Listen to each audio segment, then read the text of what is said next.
Progress. Progress. Progress.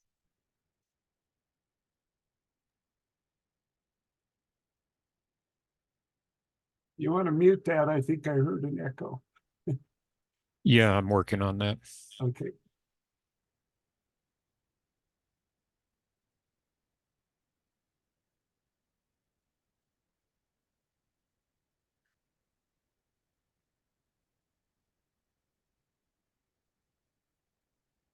Just past 150 participants. So it's connecting.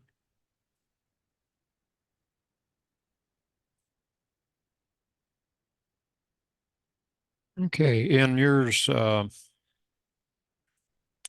you'll do the poll from yours and then I'll start sharing my screen. Right, let me do the poll here. Let me leave it for another minute. If those who are waiting, we have a small poll for you to do if you'd answer a few questions for us.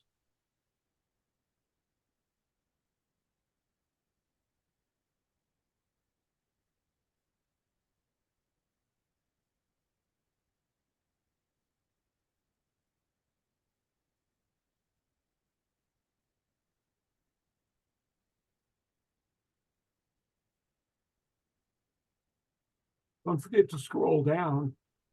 There's 6 questions altogether. So you scroll down and answer them. We'll share the results a little later on.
And if you want to ask questions, use the Q&A. We have a couple of people monitoring the Q&A for Dave. That way he can pay attention. Maybe they can answer or they'll refer the questions to Dave.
Looks like one of the questions asked the same answer twice. That's too bad.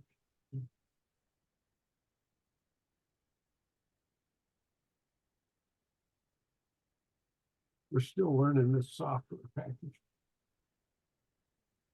Dave, you can start anytime you want by sharing, or if you want to let the survey polls go for another minute or so, that's up to you.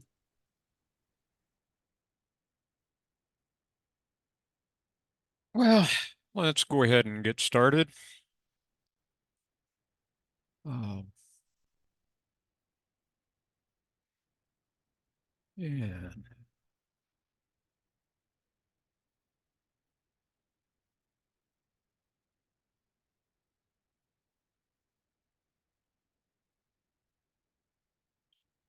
good evening, everyone.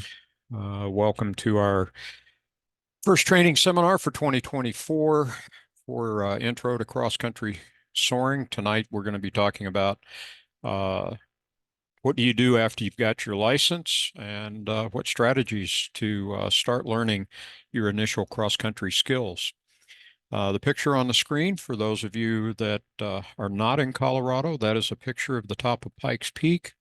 So that's a mountain that's 14,110 feet tall, and you can see the visitor center just to the left of the parking lot and the visitor center, kind of hidden behind the strategies to learn initial cross-country skills.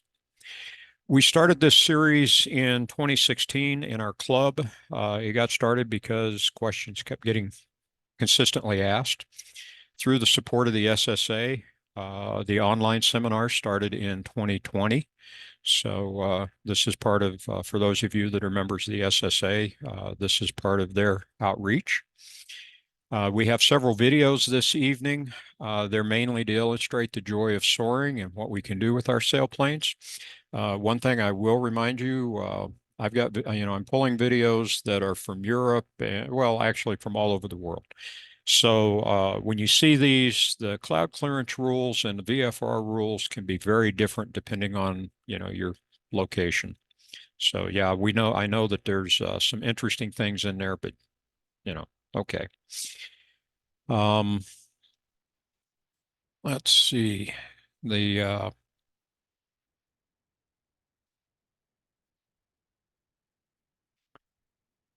no, that was the wrong button. As Frank said, we're still learning a little bit about the uh, software that we have. So,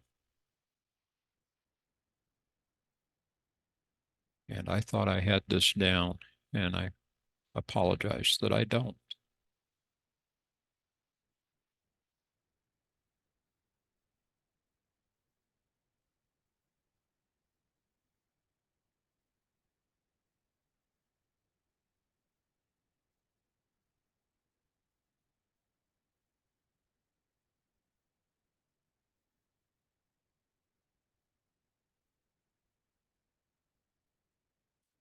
Well, I apologize. I'm not finding the video real quickly, so we'll go back to our presentation and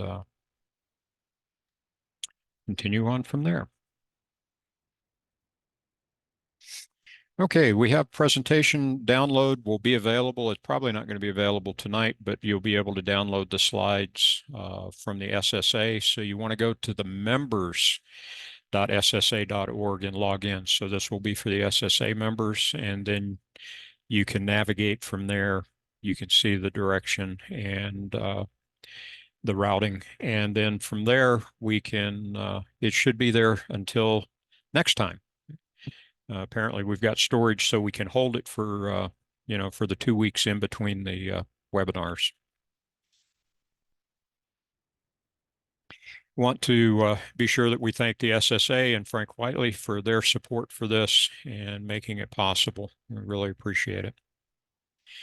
Our wings folks, we have several members of our club that are part of the FAA safety team or the FAST team, and they're the ones that are making this, putting forth the effort to make sure that this is available for wings credit. And so if you want wings credit, be sure that when you register for the seminar that you register with your wings user ID, that email. That makes it very easy for us to get your credit. If you used a different email address, go ahead and my email address will pop up on the slides. Go ahead and send me an email with both email addresses, and then we'll get it sorted out so that you can get credit for the class. Our club instructors are supporting us. We have one or more of these folks who are going to be on answering. They're available to screen your questions and forward them to me, and then we will have some time at the end of the presentation to go through the questions that you've asked during the session. And one of the things that I want to do is I want to acknowledge the Proving Grounds program that Patrick McMahon and the Proving Grounds team from the QNEM Gliding Club in Calgary in Alberta, Canada. We use that at Black Forest, and so that's one of the things that we will be talking about tonight. In general, we're talking about creating an awareness for soaring activities, come up with a strategy for learning cross-country flying.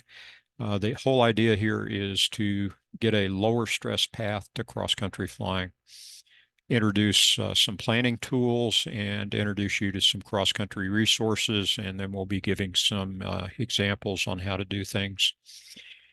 To me, cross-country flying is the magic of soaring. We all come to soaring from many backgrounds and paths. In our club, we have folks that have multiple thousands of hours, multiple hundreds of hours, multiple tens of hours, and yeah, we have folks that have multiple hours. We range from professional pilots to folks that are hobbyist pilots. One of the things that soaring does for you, though, is you remember that you're competing with yourself. Your goal is to be better today than you were yesterday and to be better tomorrow than you are today. The focus of this 9-part course is not about sailplane racing. I have nothing against sailplane racing. I've entered contests and I go to OLC camps and stuff like that. It's just that racing is an adaptation and an abstraction of any kind of activity, the competition for any kind of activity. So the point here is that we're not talking about sailplane racing. We're talking about learning cross country. We're not specifically about earning FAI or SSA badges. They provide goals for you to work towards and help in developing your skills, and they acknowledge your soaring achievements, and I will give you a rundown on what the badges are. But again, our focus is going to be on learning entry-level cross-country. One of the things that we end up having to deal with is you've probably heard of risk and opportunity as if the opportunity comes because you took a risk. I submit that risk arises because you took an advantage of an opportunity. So, risk arises from exploiting an opportunity. So our opportunity going down through the slide is an opportunity to go fly. So risk can be viewed as the uncertainty of outcome. So a general risk, we couldn't successfully complete the flight. The specific risk becomes something you can interfere with to achieve the desired outcome. So if the specific risk is a crosswind that's too strong for landing, okay, we can mitigate the risk. So the first thing we look at is what is the likelihood of the risk occurring, low, medium, or high. That tells us how much we need to worry about it. We can mitigate risk by training. That's part of what this series of seminars is about. We can mitigate the risk by gaining experience. So we learn, in this case, talking about crosswinds. We learn how to land with crosswinds. Learning cross-country, you can mentor with a cross-country pilot. All of this is trying to, give you tools to help you mitigate the risk. Or we could take an alternative course of action. We get down to the point to where, all right, it's, the crosswind's still way too high. Well, if we got good lift around, we could go away and come back later. Or, we could land on a different runway. We're lucky at our home airport. We have a crosswind runway that we can use. I know that's not always the case, but these are all kinds of things that we can use to mitigate risk. What we're really talking about is we're talking about decision making with uncertainty. So what we're trying to do with this seminar series is to focus on understanding cross-country flight in a sailplane, setting up the foundation for your training and your gaining experience in this, what I consider an absolutely wonderful activity. Ellen DeGeneres, you can read this just about as fast as I can. The key to learning in a risky endeavor is to minimize the unnecessary risks while learning the new skills. So basically what we're working here with is we have a goal, an opportunity, and we have a risk. So another way to look at this is some days the plan works out and some days you learn. First and foremost, you have to remember we're up there flying because we want to. You know, that's there's no $1 million prize sitting on the other end. Our employment doesn't depend on it, you know, that kind of thing. So, you know, the thing is to be sure that you understand what the risks are and that you manage them, because if you manage the risk, you have a real good chance of managing your anxiety. If you manage your anxiety, you have a real good chance of being able to make good decisions. There's a number of soaring videos out, and the whole purpose behind these are to inspire you. Some will make you uncomfortable, and some are outright warnings of things not to attempt. Belanca, both of these gentlemen have sites or have YouTube sites. Matt Wright is no longer with us, but his family made the decision to leave his videos up because they are inspiring. And then Bruno Vassell from Utah has a whole series of videos ranging from 10 to 15 minutes out to several hours. So now you guys start reading down through that. You know, when I'm up there, you know, when I'm flying my glider, there's no family, there's no home, no work, no school. It's me, my glider, the task, and the day. And somewhere very early on the takeoff roll, the difference between me and the glider disappears. For those of you that are students or early in your soaring career, the workload of just moving the controls. Well, I can assure you that later on, that's going to become so automatic that the glider is a part of you. And that is absolutely wonderful. This one is interesting. We're going to see if we can get this video to play. You can read Matt's thoughts on it. There's a poem running in the background on the video. It could have been High Flights, but he didn't choose that. What he chose was the Roy Batty, played by Rutger Hauer, soliloquy from Blade Runner, where he's describing the wonders we experience. As pilots, soaring is something we try to share with our family and friends, but my experience has been, um, our friends and family, for some reason, don't seem to understand, and I'm not sure why that is, but you know, we're caught with it. So let's see if we can get this to play.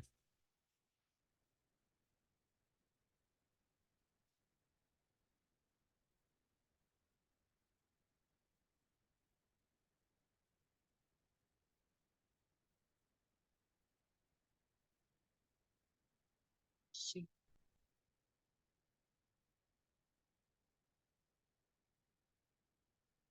Action.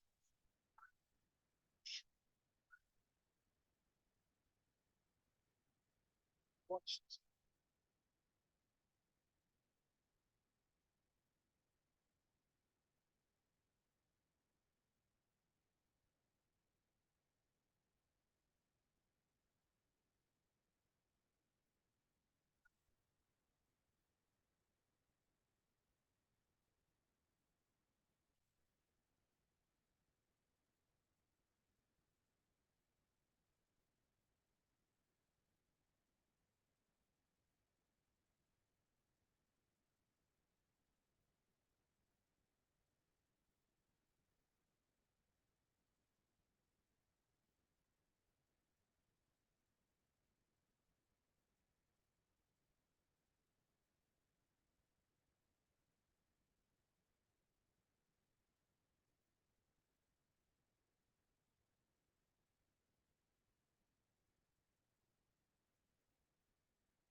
Dave, we're not getting any audio.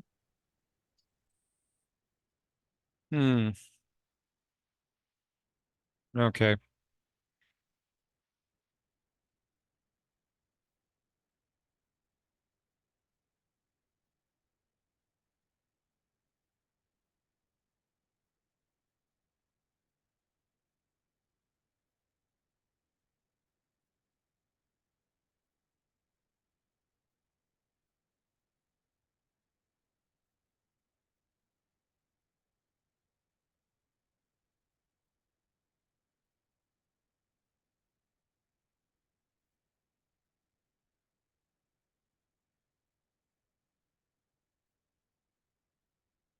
Okay, welcome back. I don't know why we didn't get the audio on that, but anyway, beautiful set of pictures for the for soaring. Okay, soaring. You wanted to learn to fly. You're on your way. Maybe you've already got your certificate. One of the things that every pilot, regardless of the discipline, power, aerobatics, or glider, balloon, I've got my license. What do I do now? Okay. In soaring, we have a badge system that dates back to, the beginnings of soaring in Europe. And these are badges. They support training and your soaring performance. For cross country, we have the online contest, which is also being joined now by WeGlide, and we'll have some more information on that in a later session. OLC's interest is simple. You carry a recorder, you take off, fly somewhere, land, and submit the trace. You can see our 2023 performance for Black Forest. Black Forest ended up overall 12th ranked in the club, in USA clubs. We had 25 members that claimed flights. We had 270 claimed flights. Our membership flew 800 hours and almost 67,000 kilometers. Now, like every club, we have a range of people. We have people that flew 150 to 200 hours, and we have people that only flew 1, 2, 3, or 4 hours through the year. So it's not just the experts. And, I encourage you to participate in the online soaring, whether it's the OLC or whether it's WeGlide. The other thing that you can do is you can fly for records. We have members in our club that have state records. These are current and past members that have state records, national records, and world records. And then the other one, as I mentioned earlier, there's competition. There can be local competition, regional competition, national, and world championships. And again, our club has been fairly active over the years. And, here are some of our members and the levels that they've flown at. So now looking at the SSA badges. So the SSA training badges require an issuing instructor to have an authorization from the SSA. Most of the instructors in our club are also SSA instructors. And then we have two folks, Mark and Alice Palmer, who have agreed to handle the details of the badges. So this is the A, B, C, and bronze badge program. So you end up working with your instructor. The bronze badge has some formal definition. The intent behind the bronze badge was also to work on developing your initial cross-country capabilities.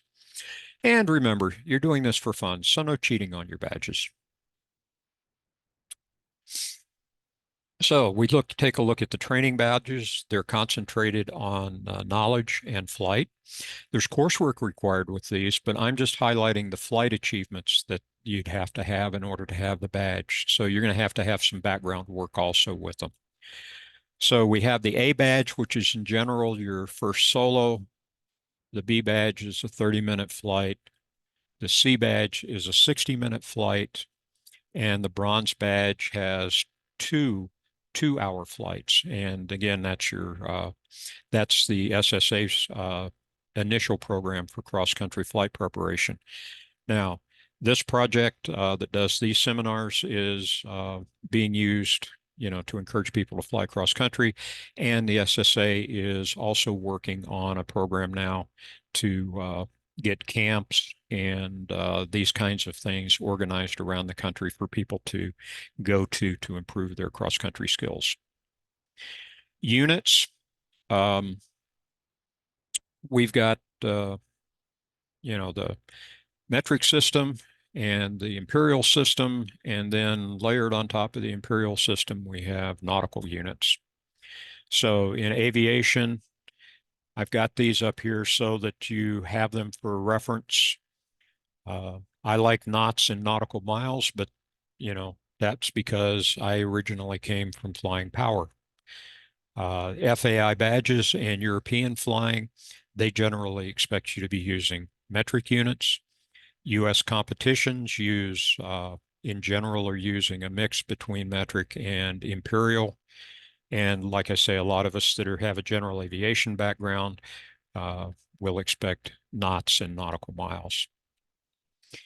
Flight performance. Now, these badges are not the training badges. These are the performance badges. These are the badges that are going to help you expand your skills. We've got the silver badge. You've got a 1,000-meter altitude gain, 50-kilometer straight line flight, and a 5-hour duration flight. The gold badge is a 3,000-meter altitude gain, a 300-kilometer distance flight. And if you haven't done it yet, you got to get that 5-hour flight before they'll award the gold badge. So it's only one 5-hour flight that's required. It will fit both for silver and gold. Now, I can tell you your first 300-kilometer flight is going to take 5 hours, so don't stress over it. And gold badge with diamonds. So they put a little crown on top of the gold badge for 5,000-meter altitude gain, a 300-kilometer distance goal flight. This is a declared flight. It's out and return or a triangle. And then a 500-kilometer distance flight. And beyond those, because performance of our aircraft and the skills of our pilots have improved, there's a 750-kilometer diploma. So now to notice it's coming in on the bottom of the badge, a 1,000-kilometer diploma flight. We've got one or more of our club members that have the 1,000-kilometer flight. And then the badge system or the diplomas have been extended out at 250-kilometer increments. And I believe we've got at least a couple in the world that are out at 2,000 kilometers. So there's lots to shoot for when you're flying cross country. There's another set of awards. These are the Bob Simons altitude pins. The single Lenny is for a flight to 25,000 feet. The double Lenny is to 35,000 feet, and the triple Lenny is to 40,000 feet MSL. Now, the double and triples are not as likely anymore due to a lack of suitable oxygen equipment. Most of the oxygen equipment in our gliders has a maximum of somewhere between 27,000 and 28,000 feet. If you want to go higher, you need to check with folks like the Soaring operations in Minden, Nevada, because they specialize in that kind of thing, especially in the wintertime.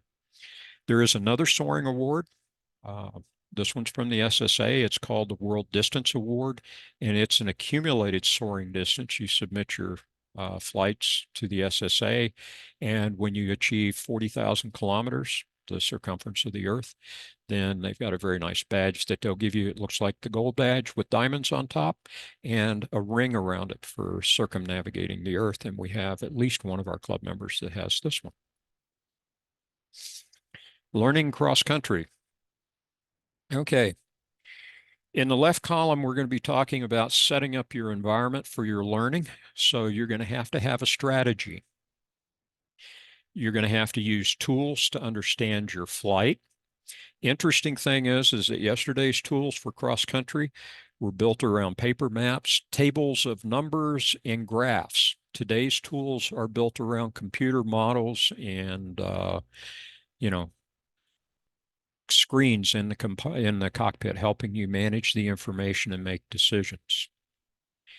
You've got to understand and set your comfort zone for your flights, every flight. You want to stretch yourself, but you also don't want to scare yourself. So you have to understand your comfort zone. The other one is that you have to have a plan for your flight every time. When you take off, have a plan. Now, your plan could be, it's a weekday and I just want to go up and stay up as long as I can, around the airport. It could be that I need some takeoff and practice landings. So today, my goal for my plan for my flights today are 3 takeoffs and landings, tows to pattern altitude and come back and land. Or maybe it's a tow to a high altitude and practice some air work in the spring, go do some stalls and slow flight and stuff like that. Okay. Or your flight could be, let's go fly cross country. Now, what you have to do in the right-hand column is you've got to perform. So you got to go fly. You got to execute your flight. You got to execute your plan. They always told us, get high, stay high, fly safe. There's absolutely nothing wrong with that. Okay. Again, you got to work with your comfort zone and you've got to work with a measured way to expand that. But the only way to do it is to get out there and fly. And then after your flight, you want to come back and evaluate your flight. This is where if you've got a recorder, either in the aircraft, it's mounted in the aircraft and it's some kind of official flight recorder, and we'll talk about that in a later seminar session, or it's just on your phone, okay? You got some flight software on your phone that tracks your flight, okay? But come down and evaluate your flight and evaluate what you thought you did. And then you want to share your experience, okay? You want to have discussions with the other members of your club. If you had something that bothered you, you want to talk to some experienced folks. Could be your instructors, could be an experienced cross-country pilot. One of the things that I did very early on is I was having a terrible time thermaling, and one of the cross-country pilots, we went up in the 233, he got in the back seat, and we flew for 2 hours in lift that I would have been back on the ground immediately if he hadn't been saying, no, you need to try this. Okay. I was never uncomfortable with it, and we were always in the immediate area. But this discussion and sharing your experiences will give you insights and help you improve. And number one, remember, I said we're doing this because we want to. You got to be having fun. Enjoy your time. We have cross-country resources. There's planning software out there, Glide Plan. You'll see that this evening. CU on your PC. You can see the web links to these. Google Earth Pro. It allows you to take a look at places if you're going somewhere new. You want to go to a new glider port. You're going to go somewhere else and fly. You can look at it with Google Earth and get some ideas. Okay. Turn point exchange.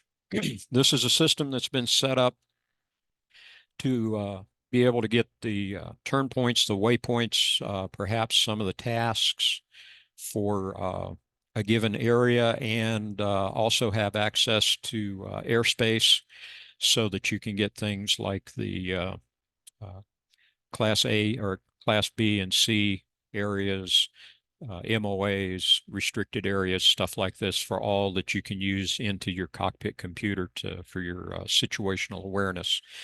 Now, I will warn you, the turn point database, the data is almost always dated.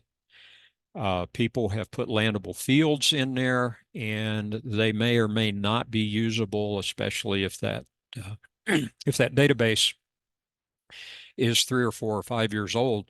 There may be stuff in there that's no longer valid.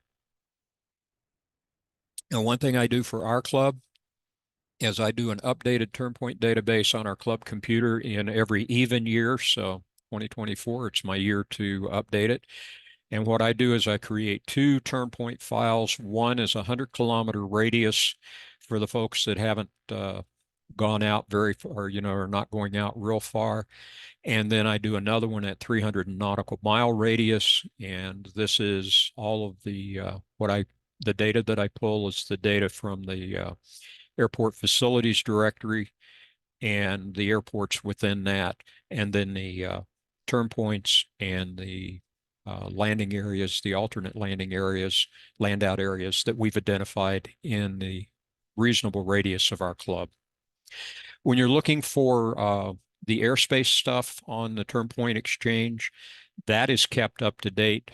And it's just as easy to load all of the USA and then let your cockpit computer, when again, we'll talk about cockpit computers in another session, but let your cockpit computer then just pick the ones that are being displayed that are current for your area. The other thing that you can do is you can get digital versions of the FAA maps, and then there are custom maps. Lynn Alley has created a site called soaringdata.info, and he can create custom maps for you. You put in your airport and say, I want within 100 miles, or you can put in 4 corners, and he will pull together the data from the FAA sources and create maps for you so you can create custom maps for use. Okay. The other thing, cross-country resources, Garrett Willett and others, the folks at Wings and Wheels, have created a blog, and it's real nice right now. They've got 5 contributors. They put out a newsletter every few weeks, and they discuss things like, it's springtime. It's time to get proficient before you start jumping out on your own. Or how do I do this in a contest? Or how do I fly long distances? How do I outland? These are generally, short reads, 5 minutes, maybe 10 minutes, but it gives a point of discussion. So you have to subscribe to get the newsletter or the blog, but it's well worth it. And so that's another resource for you. And it also makes a good point of departure for discussions with the folks at your club. I've mentioned models several times. Okay. What we have to remember is that models are all approximations. Essentially, especially in the details, models are all models are wrong, but some are useful. The one thing that you have to remember when you're looking at it is that the approximate nature of the model, you always have to keep that in the back of your head that, okay, this is a model. It doesn't include everything. And what you have to be careful of when you look at this stuff is you have to be careful about chasing too much precision. For instance, in soaring, anything to the right of the decimal point when you're looking at numbers is probably irrelevant. Okay.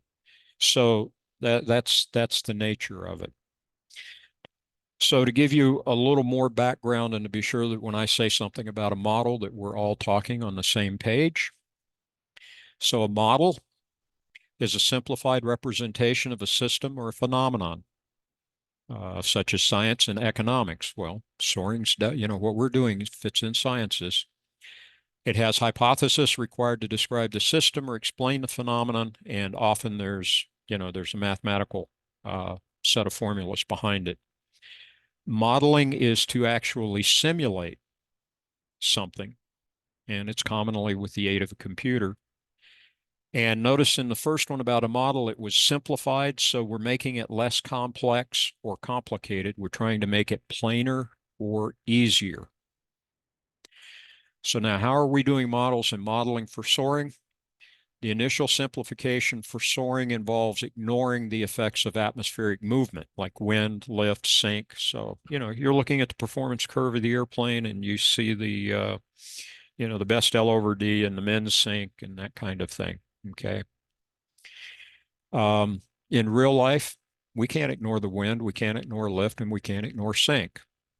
So in later sessions, the models that we'll talk about, the simplifications of the atmospheric movement, will be added to the soaring models to improve their fidelity so we can get close. Now, the whole idea is that the models can be used for planning. That's what this class is. We'll be using a model here in a little bit to show you how some concepts and how to apply them. Models can be used for in-flight decision support.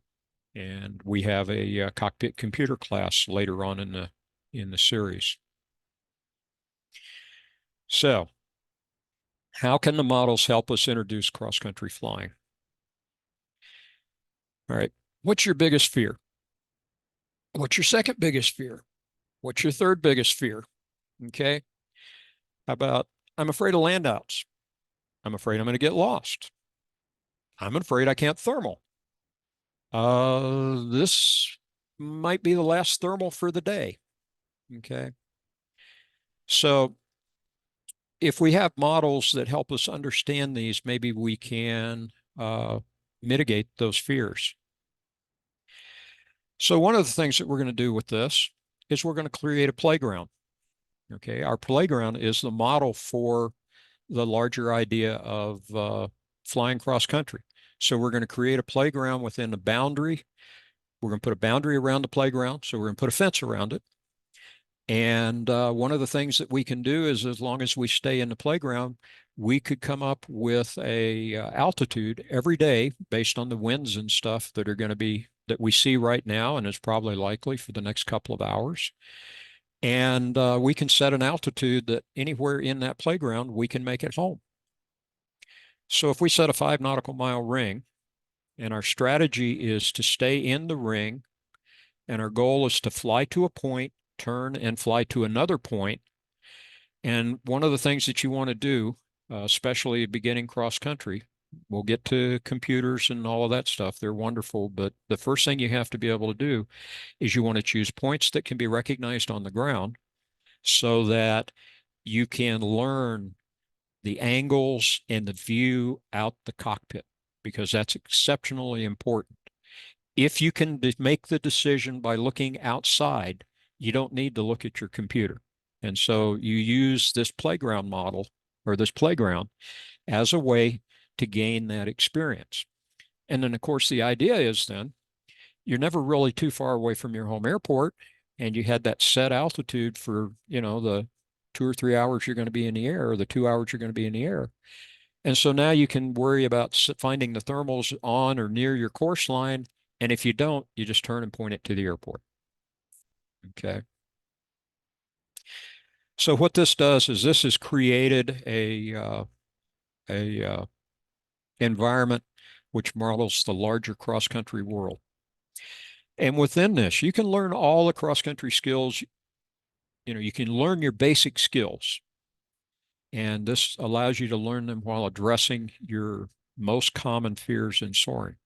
Okay. Now, just because you can do all this in a 5-mile ring doesn't mean you're ready to charge off into a 500-kilometer flight. But it does mean that you're developing the tools that will allow you to move towards that.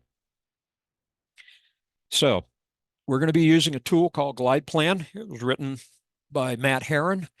It's a map markup for cross-country and competition pilots. There's the website if later you decide you want to get it. The other thing that we're going to be using is we're going to be using map data that was pulled from Lynn Alley's site, and it's going to be used within Glide Plan. And again, there's a link. So when you download this presentation, you have this information for you. So what we're doing, we're going to be working with the Denver sectional. We're going to select an airport. It's actually going to be Kelly Air Park, our home airport for Black Forest Soaring. We're going to talk about arrival height, glide ratios. We're going to put range rings. We used to draw those on our maps that we carried with us in the cockpit. And they're going to be concerned with distance that we have to go and altitude required. And then we're also going to show a simplified glide calculator for wind on how to do that. So let's bring up this guy. Okay, what you have on your map or on your screen in front of you is the Denver sectional. This one is not the most current, but it does what we need for our examples this evening. Right here in the center, you can see the circle I've just highlighted. In the center of that is Kelly Air Park. That's the home airport for Black Forest Soaring. And for our examples this evening, I'm going to move the cursor over in the center right now. In the center of that circle is a little town called Elbert. And it's the dot where the tip of the cursor is, and you can see the road going north-south through it, one going diagonal to the southwest and one going to the east with a dog leg and then continuing to the east. Now, the magic about Kelly Airport, or Elbert, is it's right at 5 nautical miles from Kelly Air Park. So I'm going to put a distance ring on here. And I'm going to put in the altitude for the airport. And if you are really eagle-eyed, you're going to see that the map says that Kelly is at 7,040 feet. I'm going to put in 7,000 because it's going to make some numbers we see here in just a couple of minutes easier. Okay, so notice that Elbert over here on the right-hand side is right under that ring. So what this is telling us is with the field elevation at 7,000 feet and with field elevation of 7,000 feet, I've got 1,000 foot. We're assuming 1,000 foot pattern. When we want to come back to the airport, we want to come back here at 8,000 feet. We're assuming a 30-to-1 glide ratio. And so at 9,000 feet, roughly sitting out here at 5 miles, we should make it back to the airport at 8,000 feet so that we could fly a normal pattern and land. Okay. Now, if we wanted to look at it differently, we could look at it from an altitude perspective. And notice over here, because the other one was 9,012 feet and it went right over Elbert, and this one 9,000 feet and it's just a little bit off to the side of Elbert. Okay. So why did I choose 30-to-1? Well, a K-21 is 32 or 34-to-1. A PW-5 is 34-to-1. A Russia is 33, 34, 35-to-1. So the idea is at 30-to-1, we, this fits the kind of airplanes or kind of gliders that a lot of people might have the opportunity to fly in their early cross-country stages. The K-21 on dual flights and the PW-5 or a Russia on solo flights. And so that's why I chose those. Now, one of the things that I want to add to this mix is we need to be able to do some calculations. All right, so if we've got a 6,000 nautical mile or 6,000 foot nautical mile, yeah, I know it's 6,076, but I'm not too worried about 1% of the distance right now. And we divide that by our glide ratio. That tells us that we're going to use 200 feet per nautical mile. We're going to lose 200 feet per nautical mile.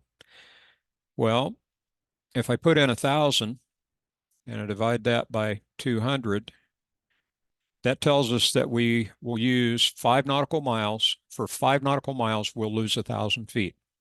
Okay. Now, around our club, with some of our instructors, the way they've been teaching, you'll hear somebody muttering, my glider is 456.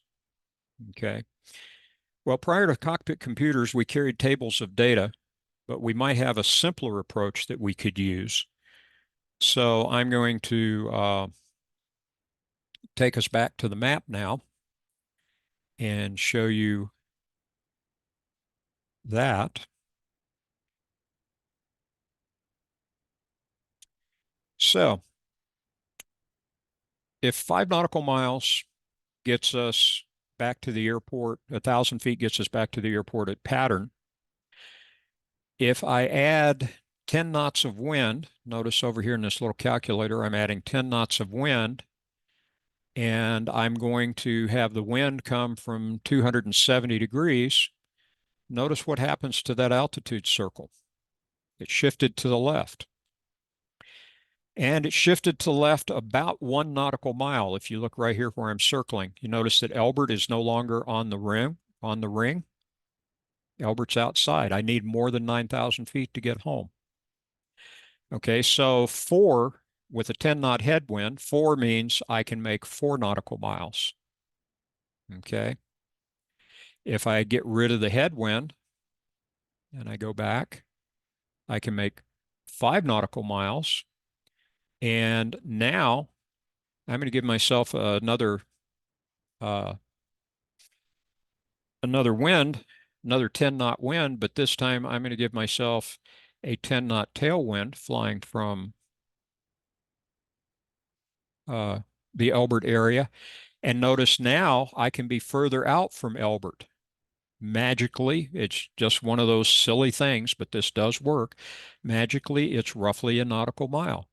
So when somebody says their glider's a 456 glider, it's 5 miles per 1,000 feet in no wind.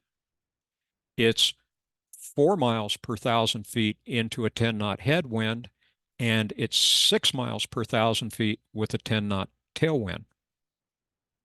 Okay.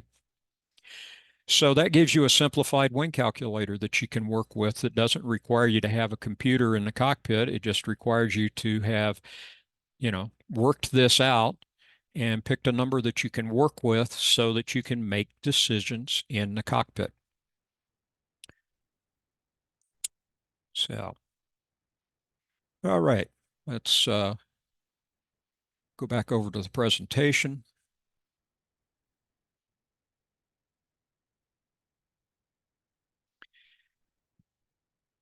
So now what we're going to work with when we talk about silver distance training. Okay. I chose 5 nautical miles because it does some magic things for us. It works very well with the aircraft that we use for training our initial cross-country folks.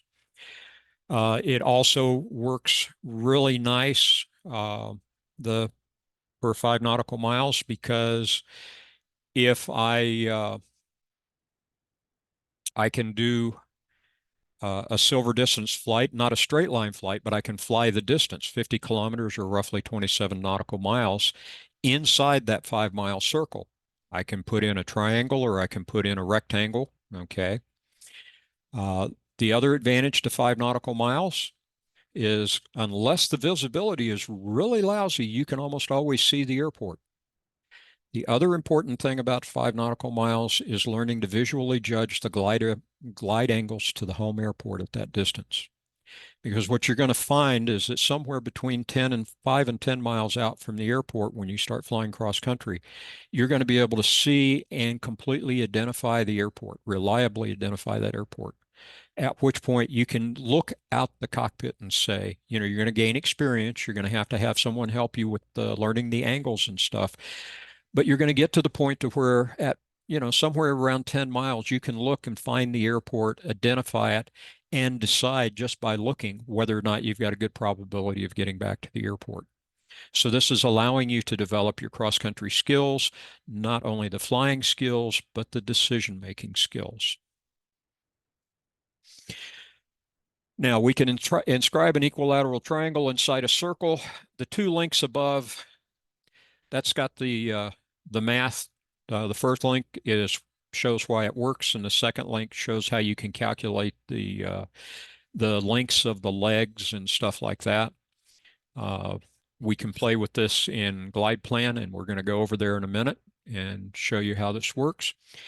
But what you want to know about a 5 nautical mile radius circle.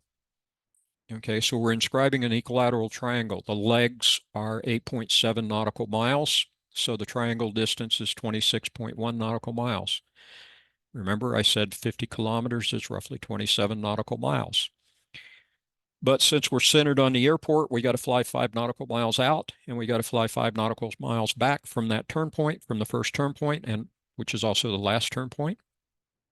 So we get a total distance of 36.1 nautical miles or 66.9 kilometers. And if we just drop the decimal points, or we round it, not drop it, round it, so everything comes back to, 36 nautical miles or about 67 kilometers. The interesting thing about this is that if you go to a 10 nautical mile radius, you can see that the numbers get nicely larger. And if you go to a 20 nautical mile radius, they even get much larger. So there's an awful lot of flying that can be done in those distances and a lot of challenges that you can give yourself. Okay, you don't have to be the cross-country animal that flies 500 kilometers every weekend. There's nothing absolutely wrong with that. Okay, absolutely nothing wrong with that. It's just that, and those are good, worthy goals to, have out there in the future. But you can do a tremendous amount of flying staying within just a relatively near distance to your airport. All right, so let's go back over here. All right, so I'm going to put the distance ring back on Kelly. And our 5 nautical mile, we're going to add, we're going to do a task. That's one of the nice things about this software. It allows you to do what ifs. And so we're going to do a task, and we're going to fly from Kelly. And we're going to come out to our first turn point. So we'll get Kelly. And notice it said we're at 7,000 feet. And we're going to come over here to our first turn point. This is one that we use for our proving ground, and we'll have more discussion. And for right now, I'm just going to put it in at 6,800 feet. And then we're going to continue down. Our next turn point is going to be on the circle down here. And again, we'll just leave it at 6,800 feet. And for this one, we're going to come up to a little airport that's on the edge again, about 5 nautical miles out. And that's hidden, but it's roughly 6,800. It may be 6,900, but we'll just keep it to 6,800, make it easy. We're going to come back over here and go to there, and then we're going to come back in to Kelly. Okay. So what we've got is we've got a task that allows us to do a flight. And so we're roughly, we're sitting out here at roughly our 67 kilometers. And there is a task summary. I should be able to bring that over. There it comes. And you've got to be real eagle-eyed, but here is the start point, its lat long, the altitude, and the distance. So we've got 4 turn points, and we're going to do 34.1 nautical miles. If we were flying at 50 knots, or no, I'm sorry, 70 knots, this would be a half-hour flight, and yeah, we'd be. So we can use this to set a task. And one of the nice things that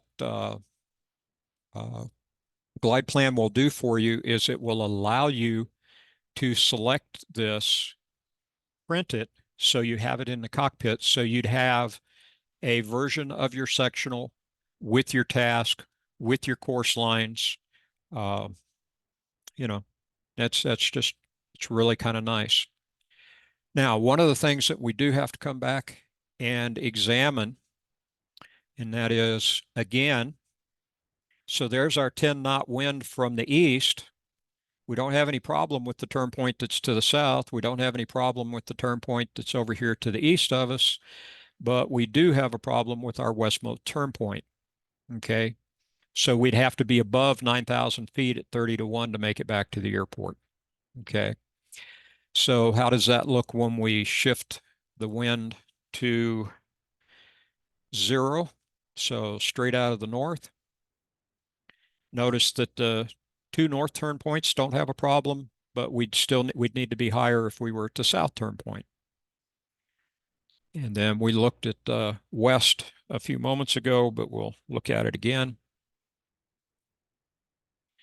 So now the northeastern point is just outside of our glide range if we're using 9,000 feet for our elevation for today.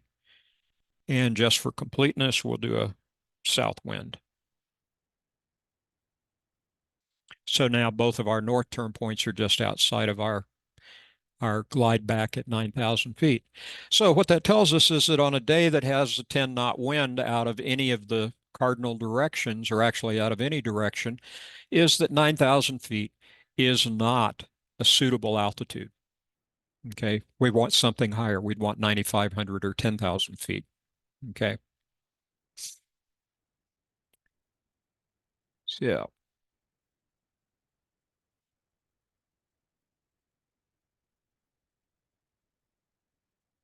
we can do the same thing by putting in a square or putting in a polygon, a rectangle.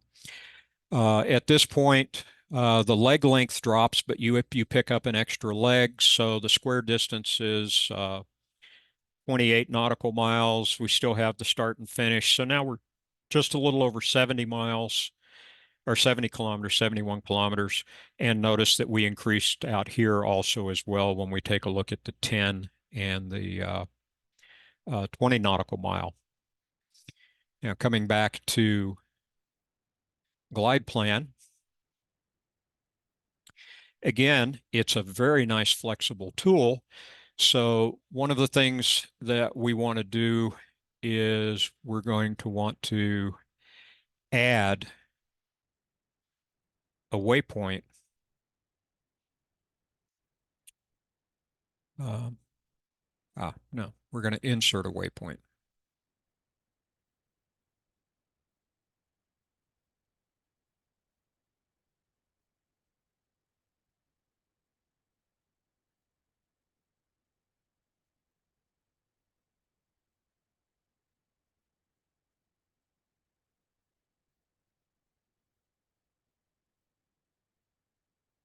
Okay.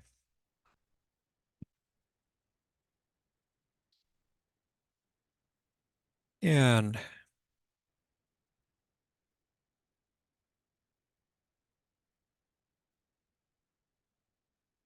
yeah, I'm sorry.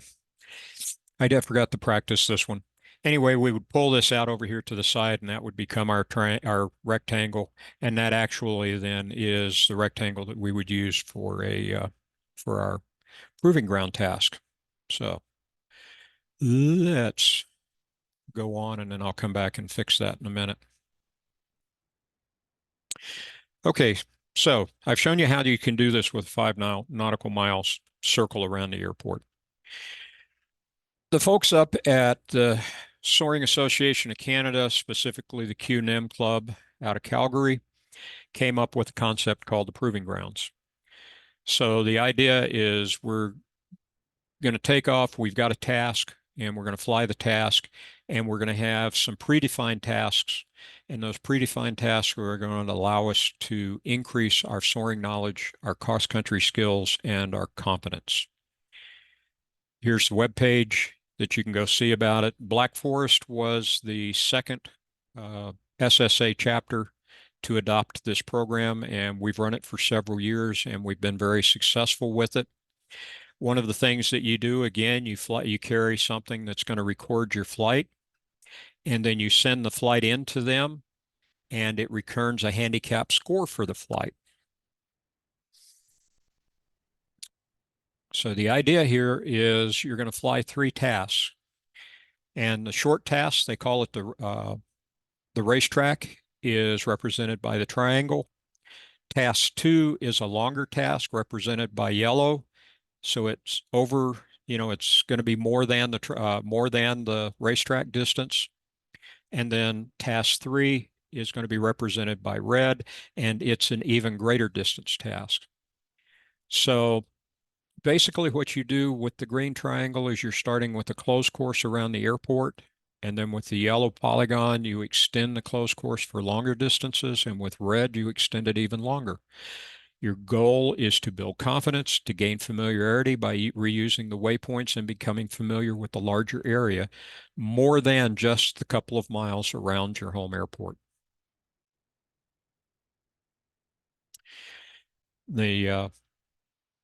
So this is basically what you're attempting to do. One of the things that we did in our and I'll show you the tasks here in a couple of slides that we use at Black Forest, but one of the things that we did is we created on task 3 that one leg may qualify for the silver distance leg. And the reason I say may qualify is because you have to look at the rules for silver distance about altitude penalties from, your altitude when you got off tow versus the altitude when you're at the turn point and stuff like that. So one of the things that we do have, we have rules, altitudes and distance rules in place for all 3 tasks. Okay, we're not going to send you out in a 32-to-1 glider and have you making decisions at 30-to-1. We're going to pull that back and have it be closer to the decision making that the bronze badge wants you to do. So at 32-to-1, you now come back and you start making your decisions at 16-to-1. But what we do allow is we allow our K-21 to go out on mentored flights with our beginning cross-country pilots. Our goal is for our folks to have a minimum of a bronze badge in order to fly tasks 2 and 3 solo. So we have put boundaries around these activities to help folks determine if they're ready to move forward with these activities and to give some confidence to the club that folks are ready to move forward with these activities. So if this is our proving ground task, these are the 3. So this green one, let's see if I can make this a little easier for you to see. This green one right here is what we call the racetrack. All 4 of these turn points are roughly 5 nautical miles from the home airport. Our home airport's right here in the center with the little airplane symbol. And so this is the one that everybody starts with. Interestingly enough, this task has turned out to be a favorite one for our more experienced pilots because it allows them, they put in a new computer in the plane or they've changed something. It allows them to fly a known task while they're getting used to the new equipment in the aircraft. The yellow triangle is task 2. So we have a start-finish point that is not directly over the airport because if somebody's going to be flying a flight like this, we don't want to force them into the busy area right over the airport. So this turn point is about 3 miles, 2.5, 3 miles out from the airport. It goes over to a little airport that's west of us called Perry Park that has a paved runway, comes down to the town of Calhan, which has a improved surface airport, and then back to our home airport. And then task 3 goes from the start point over to Perry Park and down to Calhan, which, somebody's flown task 2 a couple of times. So far, they haven't extended anything. And then they come over to Matheson.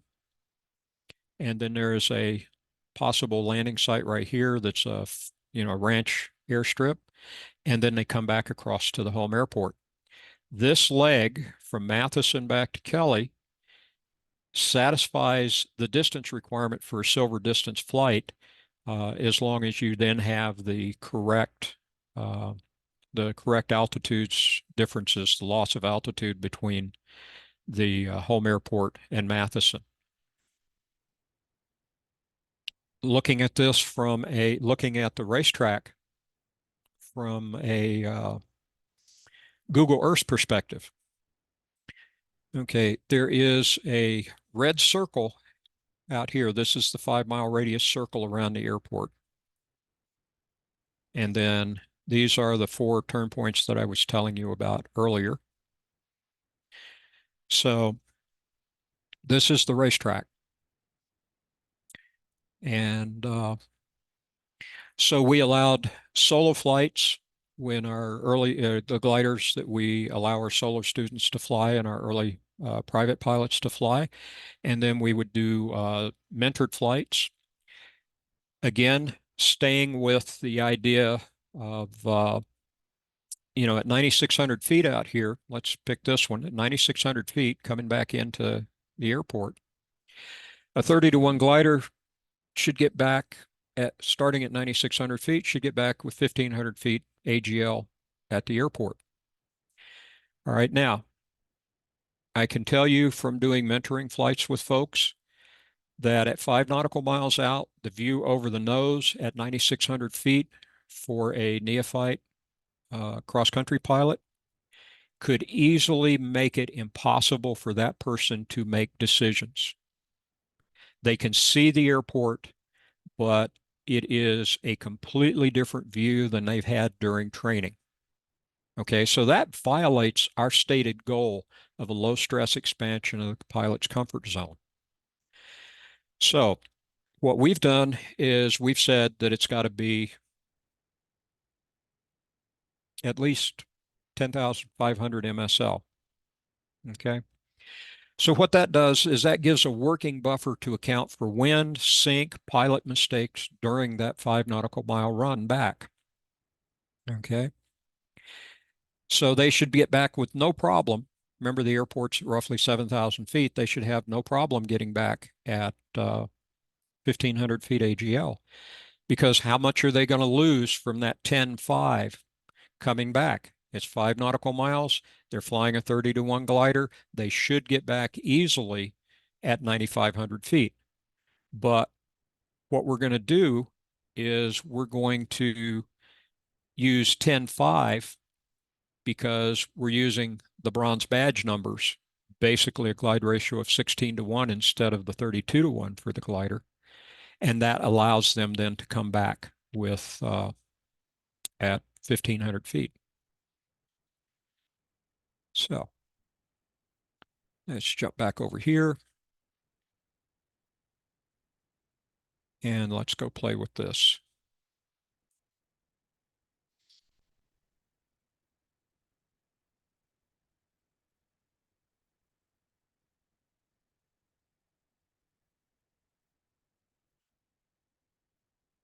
All right.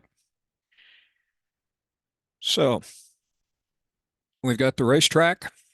We've got Kelly. Let's put in our turn points, or put in our task.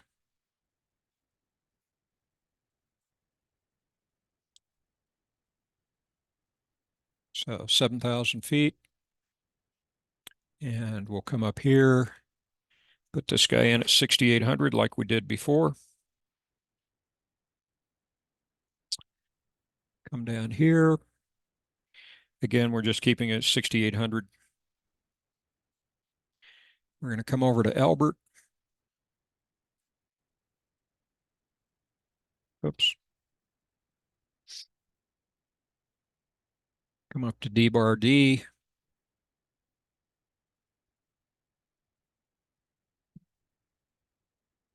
And back over for there and back home. Okay. Now, I'm going to reduce the glide ratio to 16-to-1, and you're going to notice that circle gets real interesting.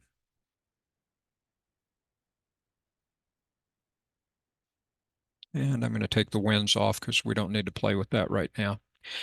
Okay, so if I reduced it to 16-to-1, that's what it's going to, I'm well outside. So, obviously I've got to do something with that. So let's run our altitude rings out to, let's say 11,000 feet. And so now we can easily make it back at 16-to-1 from our turn points at roughly 10 to 10.5. Okay. So again, what we're doing is we're trying to give our folks the opportunity to fly these tasks with a much lower stress, stay inside the playground, and have it make it so that they have guidelines that they're not having to determine, can I make it back from here? They're looking at it and saying, if I get down to 10.5, I need to turn and head back to my home airport. If I climb back up to 11 or 11.5, now for those of you on both coasts, you're going 10,500 feet. Remember, we start at 7,000 and it's easy. Most summer days we can get up, 15, 16, push the bottom of the Class A airspace. So this is the numbers I'm using here. You'd have to cast them onto your specific site. But for us, this works. And so the rules that we've set for our pilots is that if they're out here and they're headed, let's say they're headed down to this turn point, and we've told them that we want them above 10.5. If they drop below 10.5 on the leg going down there, then their guidance is turn back to the airport, find a thermal, climb back up, and then they can continue back on once they satisfy that they're above that 10.5 again. Okay. So by putting these rules around their operations, we allow them to develop cross-country skills, navigation skills, decision-making skills, and we postpone, while they're playing in this playground, we postpone uh, the other decisions so that they can learn in a safe environment. And that's our goal, is for them to learn in a safe environment. Now, when we push out for the longer tasks, one of the things that we do is we do the longer tasks with cross-country mentoring, with dual mentoring. So let me delete this task and we'll put in another one. And I will get rid of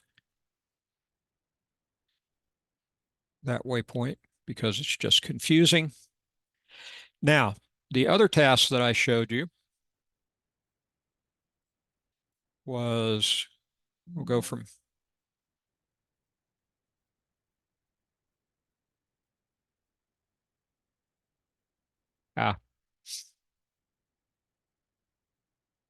just a moment. Let's get back to that guy.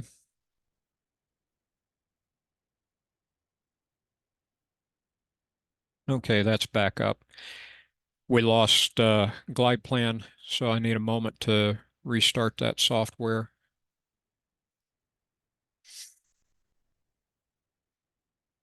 Dave, while you're doing that, can you answer a question? Sure. We have a couple of questions. Some folks have noticed that the glide plan software is not updated for the latest Mac OS. Do you know whether that's going to occur, or do you have any other options for similar software that could be used? Actually, the best one at that point is to contact Matt Herron and see what his plans are. I really don't know what his plans are on that. And I don't know of anything else that will do this as readily uh, as his software does. That's which is, on the one hand, it's unfortunate. On the other hand, yeah, it's the way that it's turned out. So yeah, I don't have a better answer than that. Got any others? Um, I think you had glide plan zoomed in as far in as possible. Yes. Yeah, okay, Yeah. that's what I thought. Yeah. Let's let's yeah, if you want an idea of the area, our little airport is hiding right down here, but I've got this to where it's going out well over into the Wichita sectional and up into the Cheyenne sectional. So yeah, it's I've got it really, really zoomed in. Okay, and I think we've pretty much taken care of the others. People can post additional questions if we didn't capture their question accurately, and we'll ask you at the end. All right, that works. Okay, let's do another task. So we're going to start at Kelly. We got our 7,000 feet.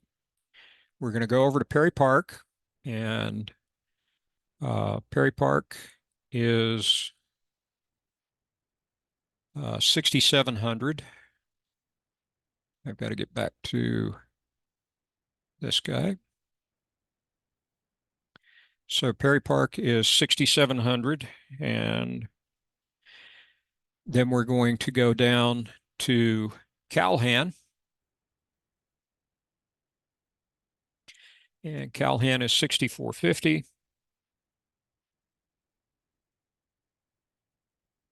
And we're going to come back to Kelly.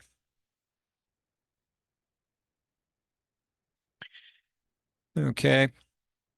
And now we're going to put, we'll put distance rings around Perry Park. And distance rings around Calhan. So it's fairly easy to see that the,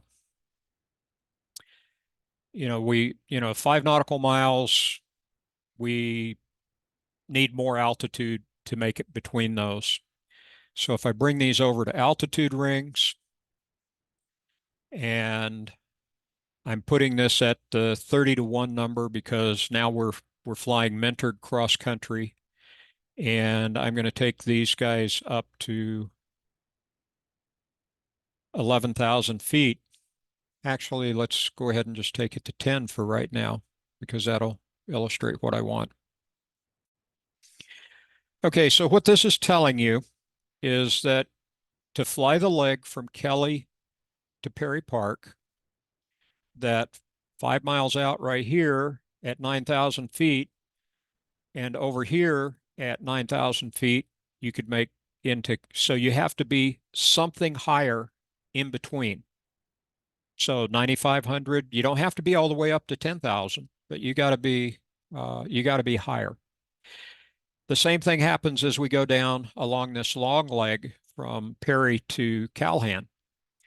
And that is that you got to be above 10,000 or above 9,000 right here, but notice that your easy glide back into Kelly right there, if you're, we're doing the 30-to-1 and coming in at 1,000 feet. And then we've got to be between 9 and 10,000 in this region, but then we come back down and we're 9,000 and even lower as we get here. When we come out, we've got to be above 9, but we don't have to be above 10, but we should be close to it. And then all of a sudden.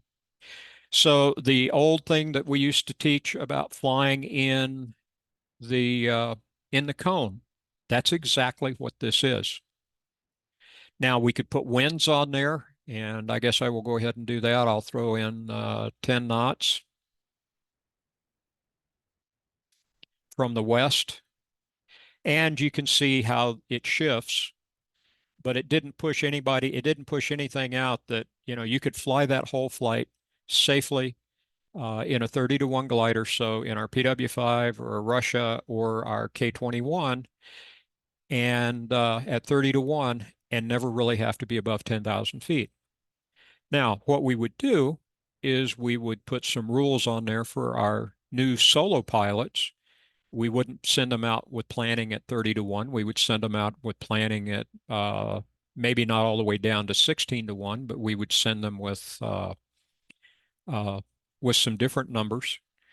And so I'm going to put this back up to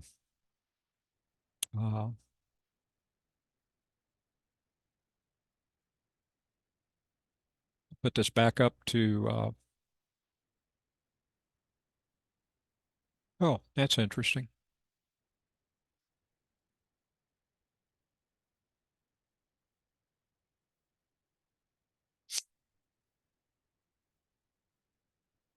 For some reason,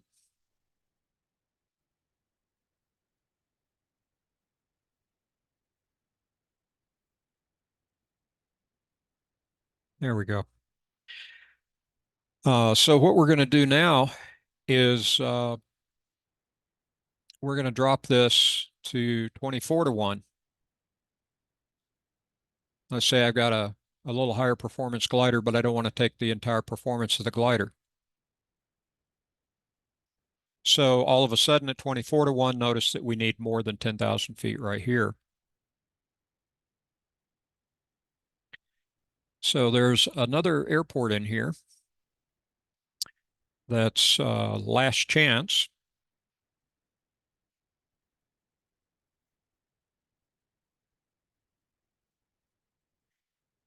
And if I remember correctly, it's this guy. So we're going to add altitude rings right here.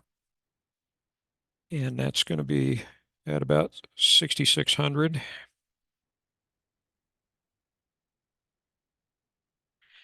And notice by adding this airport in, this is a private strip, but it's an improved strip, and we've scouted these. We've gone out and driven around and had members drive around and look at them and evaluate them, including being able to get into the airport from the road, or to the airstrip from the road.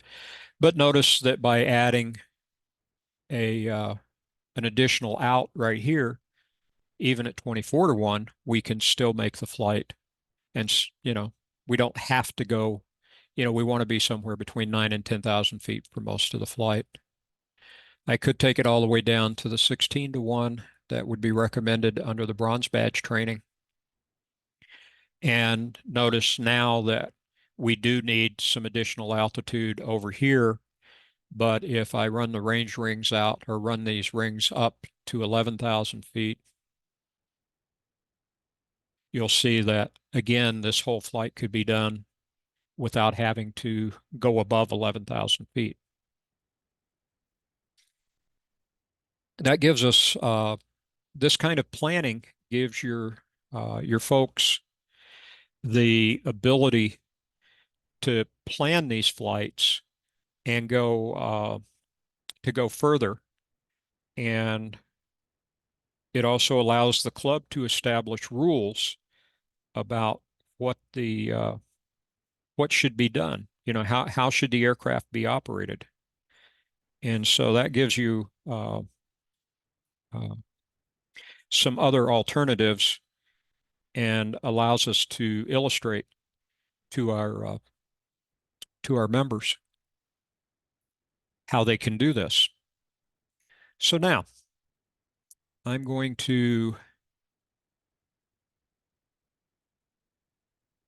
delete. Yeah, deleted the wrong thing, but that's okay. I can put it back in rather easily. All right, so let's put the altitude ring back on it.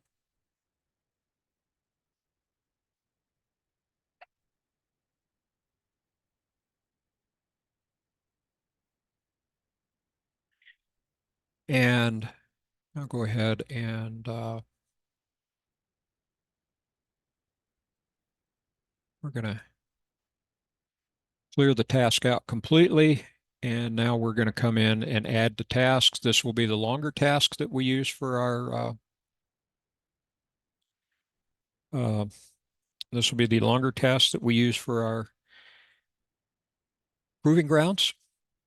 So down to Calhan.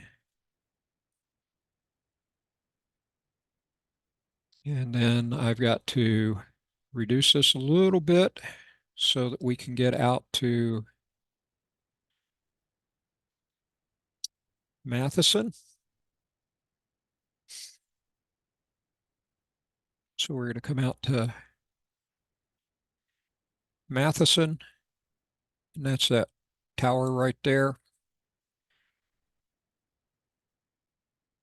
And that's roughly 5,800 feet. And then we're going to come back to Kelly. Okay, Matheson is not landable. That's just a town. And the tower is, I said go to known, something you can see from the air. And so that's the tower is something you can see from the air. But I also said that we had a little airport, a little farmer strip right about here. And so we'll put that in. And then we're going to put Arrow Bear, which is right here. And this is a charted, this is an airport that's on the sectional. And we've talked to the people and they're happy with us to come.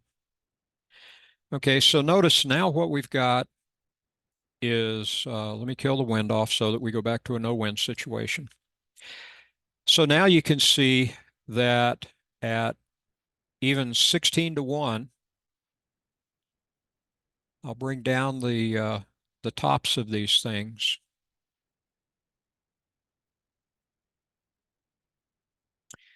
This flight, except for that little segment right there, this whole flight and these two segments right here, this whole flight can be done at roughly 10,000 feet. If I could stay above 10,000 feet, I'll put 11,000 back in, and all of a sudden, that entire flight is doable. This leg right here is a silver distance leg, and one of our members did that flight, did this long task, including that leg, to get his silver distance.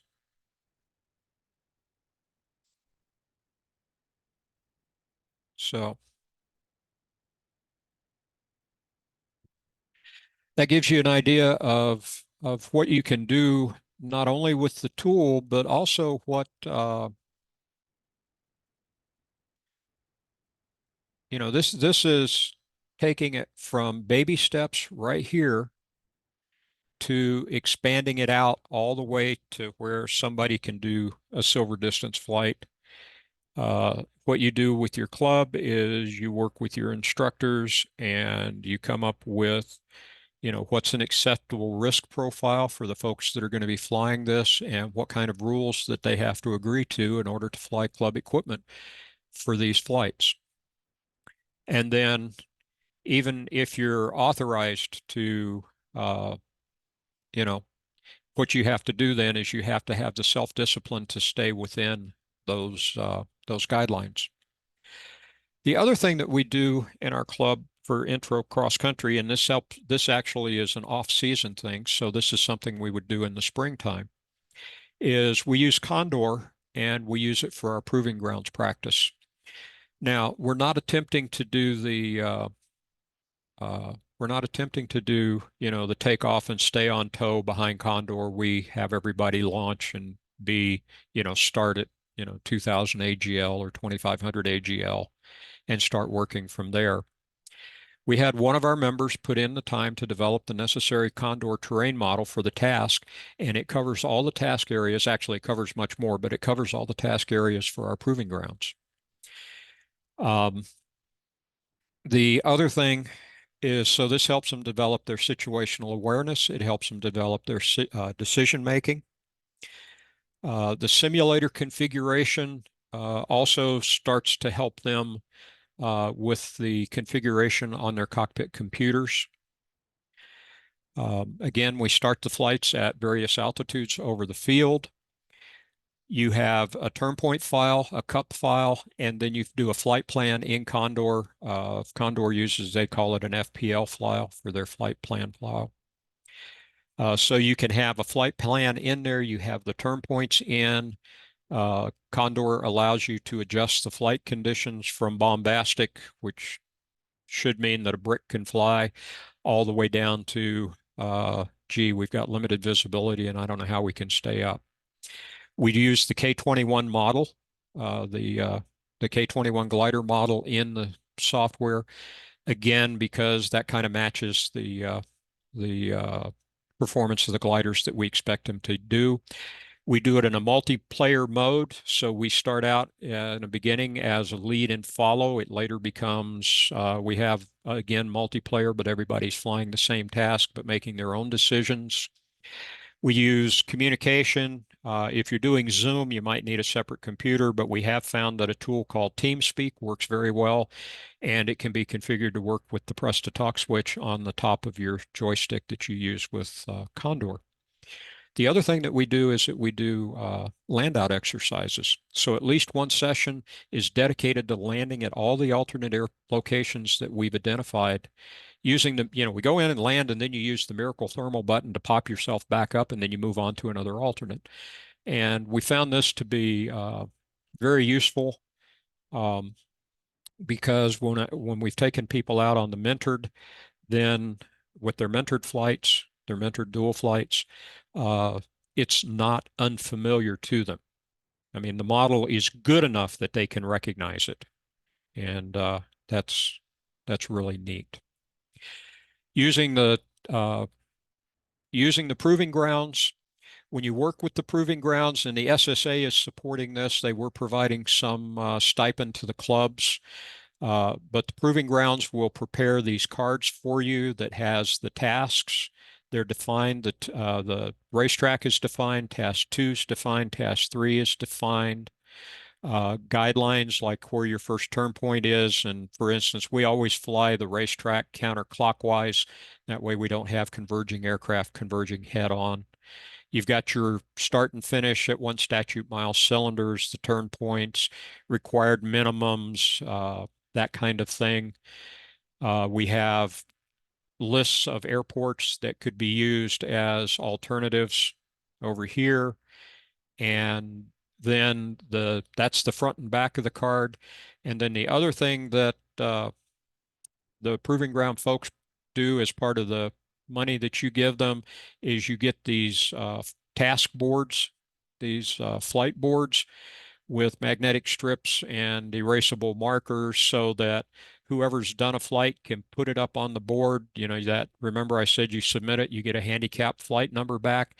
And so it'll come back with your name, your aircraft, your date, and then the handicap speed so that you have a standings board. Now, these techniques can be used, for instance, Kelly out to Lyman, that's 46 nautical miles straight out. So I can use this same technique to go out to Lyman and pick up the fields in between, create the altitude rings and that kind of thing. Genoa is another little town that's east of Lyman. The nice thing about Lyman is it's right on I-70. And then you go to Genoa, which is further east on I-70.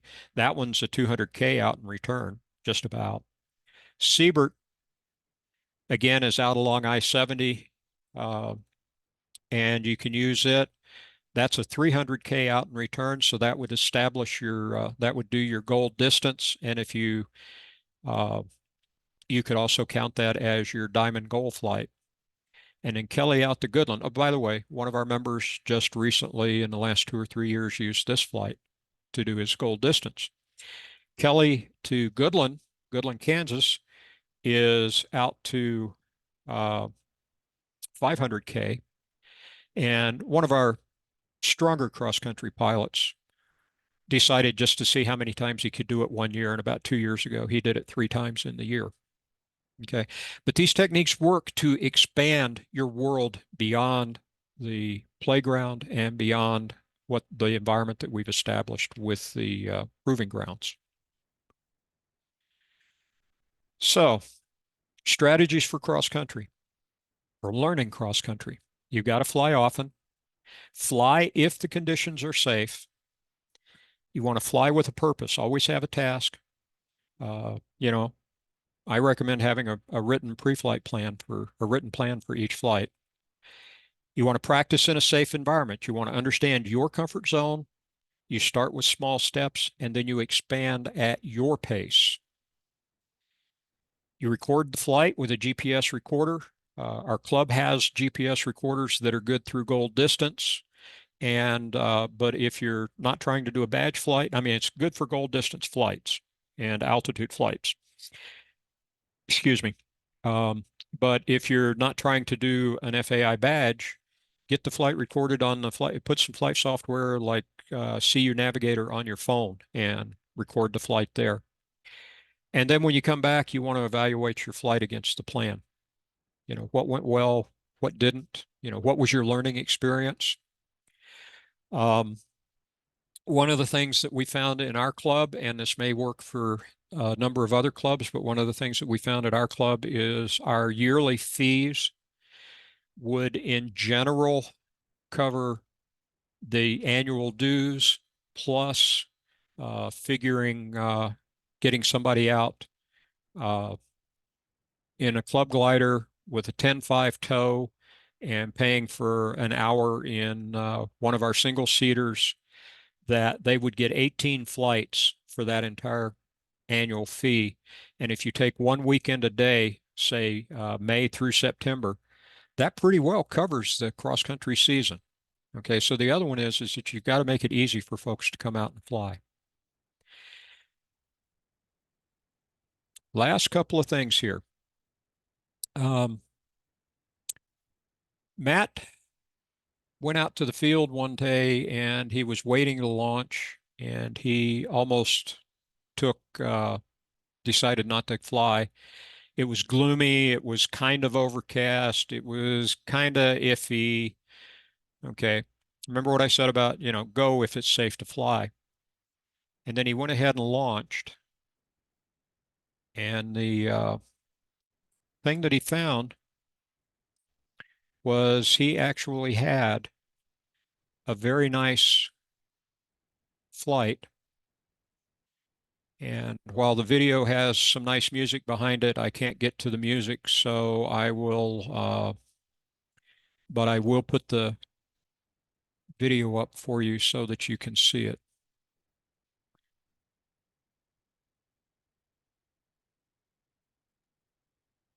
Dave, perhaps we could also post that link so people can go back to it. That link is on the slide. They'll be able to get to it from the slide. Oops, that didn't come up.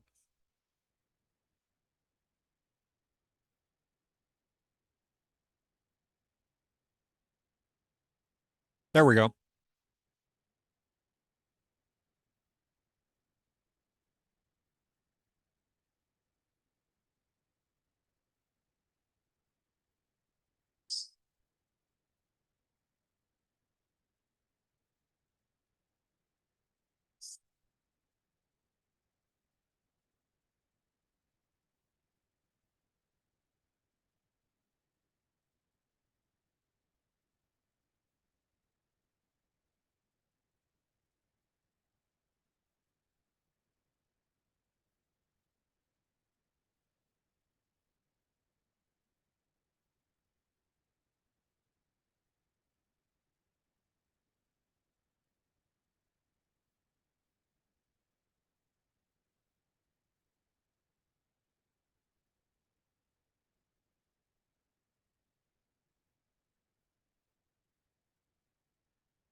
So I won't like make you listen to the or watch it without the sound. One of the things I found, I counted at least 17 other aircraft in that video. I'm sure there were duplicates, but there were plenty of them that were clearly gliders. And so the whole point of that is that, as long as it's safe to go fly, go fly. I found out that I've had some very interesting flights when I've gotten out to the airport and I'm going, I don't know, but scratching practice is good, and the days can surprise you. All right, questions. Okay, Dave, we've had some really great questions. One from Richard says, could you mention how you factor in anticipated lift in planning the tasks that you were talking about? Actually, that your anticipated lift might reduce the altitudes that you would demand because but basically this is assuming that there is enough lift to maintain the altitude. So I'm not at this point. Later on, when we talk about speed to fly and when we talk about using cockpit computers, we'll get into that. But for this particular model and using it the way we are, I'm not factoring that in at all.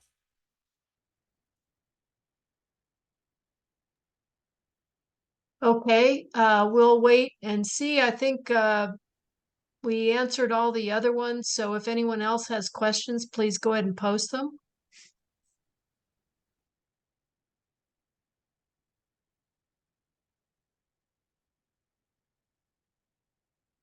All righty, got anything coming in?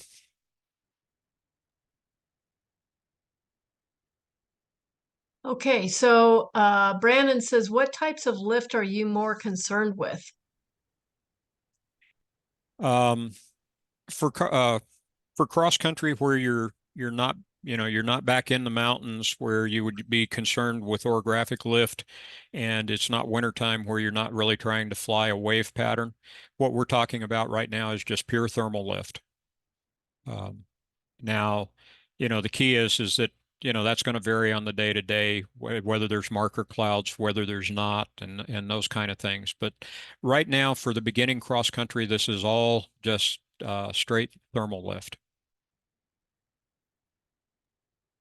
Okay, and Sam says, you'd made the statement that at 11,000 feet, the task is doable. Isn't it really that at 11,000 feet, you mean that you can always make a land out option? Yeah, that's probably a better characterization. Okay. And John is asking when the next seminar is, which is in 2 weeks. Yep, 2 weeks. So Friday, let's see, this is the 12th, so it'll be the 26th at 7 o'clock. Okay. And so, Real quick, a few more are coming in here. What type of costs are associated with implementing into a club? okay, the proving grounds at one time, I don't know if if the SSA is still doing it, but at one time the SSA was providing the proving grounds to clubs that were interested. So that would actually be a question to the SSA as to whether or not they're still doing it. What I remember is, and this is a couple of years old, but it was like $75 or $100. It may be more now, but you were getting those handout cards, plus you were getting the status boards and that kind of thing. Plus, they're also running a server to score the flights and that kind of stuff. And you can download the tasks because the tasks are defined and stored on the Proving Grounds website. So there's more to it. There's more there than what meets the eye. But I think it was about $75 or $100. It was over 300. Okay, and we have someone who asked, what is your club policy and rates on retrieves from other airports? And could you repeat what you said about what our annual fee covers? Okay, our annual fee, we've set for our club. What we've done is we've set an annual fee that the club members pay in the spring, and it will cover all of their dues and a good portion of their operational fees through the year. And so my example, without getting the numbers themselves out there, because we've got a much larger audience than just our club, was using a tow to 3,000 or 3,500 feet above the field and flying one of our club single seaters that would be used for this kind of a flight, that basically their annual fee would cover their dues, and 18 of those flights, which if they did one flight a weekend from May till September or the 1st of October, that that basically means that they could go out and fly that aircraft at least once every week for 18 weeks. The whole point behind this is creating this structure is to encourage people to come out and use the club assets that they have already paid for the year, and to show that, you could get a lot of flying in just by coming out and flying like that. Okay, and the other part of the question was about retrieves. Oh, I think he means maybe arrow retrieves, yeah, perhaps. arrow retrieves. If you land at an airport that we can tow out of, the arrow retrieve, our club, it's $75 an hour tack time to come get you and bring you back. But you notice that for the majority of this, everything's within 20 nautical miles. So so you might spend an hour, you might have an hour of tack time for the retrieve. Now we do have at least one airport that the folks are willing to let us land there, but there is something, and it just sounds weird, but they're the ones that live with it, that the county limits numbers of takeoffs and landings at their airport, and that's something they've agreed to. So we don't tow out of their airport. We do ground retrieves out of their airport.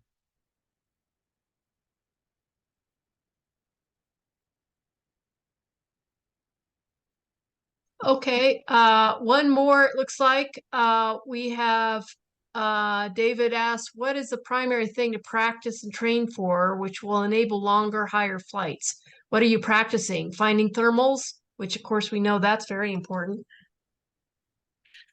The biggest thing that we're training for is the decision making. Finding thermals is part of that, but the other one is making decisions and moving forward with the decision you make. What I find when I'm mentoring folks in the two-place glider, that the hardest thing is they'll get to the top of the thermal and they'll just sit there. Or they'll get somewhere and they're uncomfortable and they lock up and have difficulty making decisions and then implementing them. So the biggest thing that we're trying to do, again, remember, this is beginning cross country. The biggest thing that we're trying to do is to help folks make decisions and then execute on their decisions, and do that in a manner that doesn't stress them out so much.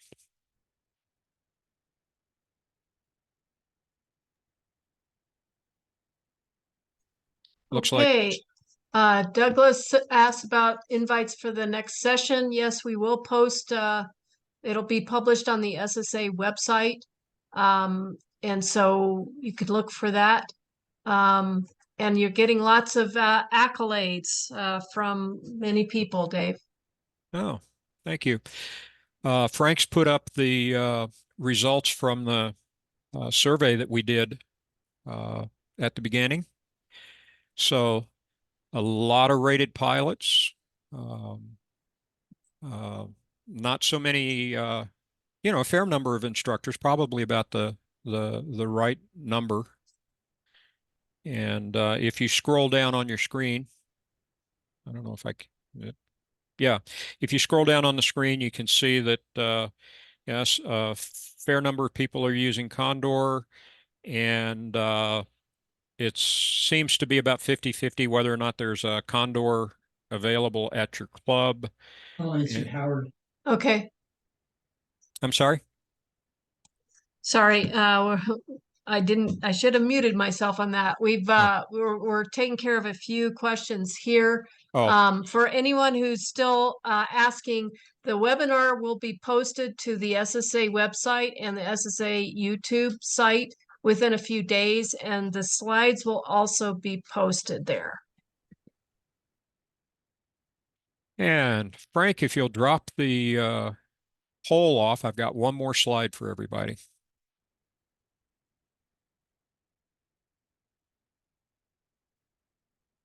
I stumbled across this looking at something about the national parks, and this just struck me, and I love it. Blessed are the curious, for they shall have adventures.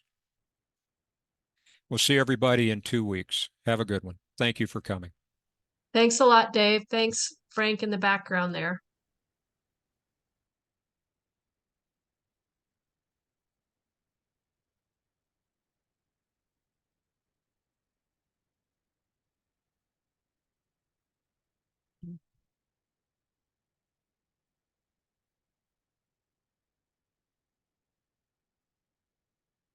All right, thanks a lot, folks.